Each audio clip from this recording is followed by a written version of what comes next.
सब कोई कहिवा प्रणाम करे जी।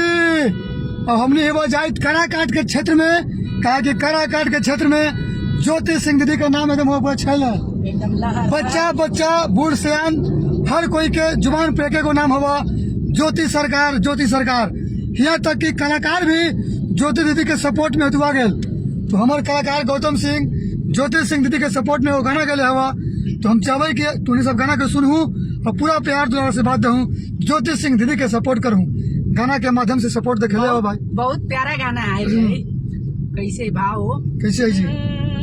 अरे कि सब लोग मिल के विचार करी ह, सब विचार कर रहा है, गलती पयब की सुधार करी ह। जय हो। सब लोग मिल के विचार करी ह, गलती पयब की सुधार करी ह। कहरा काट में जवन लहर बहलऊ है लावे के बा। आगे कैसे है? कैसे है? अरे कि अपना महलिया में से निकलाए हमार चाची। अरे आइल बाड़ी ज्योति सिंह दुआर राम, मंगली आशीष सिर झुका। राम। आगे अंतरा में कैसे है? कैसे है? और ये सबके बतावे के बा ओहो। और समझावे के बा। अवतारी बेटी खाली हाथ न लौटावे के बा।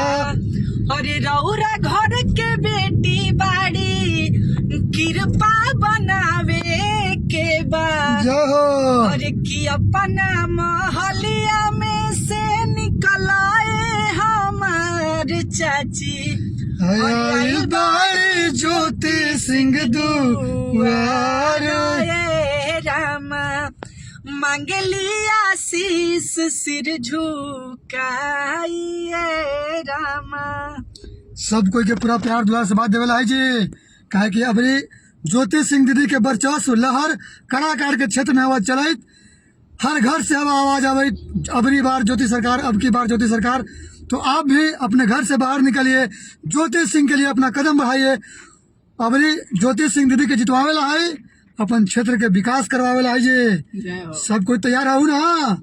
एक बार हम जयकारा लगाते हूँ। ज्योति दीदी जिंदाबाद, जिंदाबाद जिंदाबाद। ज्योति दीदी जिंदाबाद, जिंदाबाद जिंदाबाद। हो। हर घर से जयकारा आवे के चाहिए, आवाज आवे के चाहिए। ज्योति सिंह दीदी जी अब की बार ज्योति सिंह सरकार। ज्योति सरकार।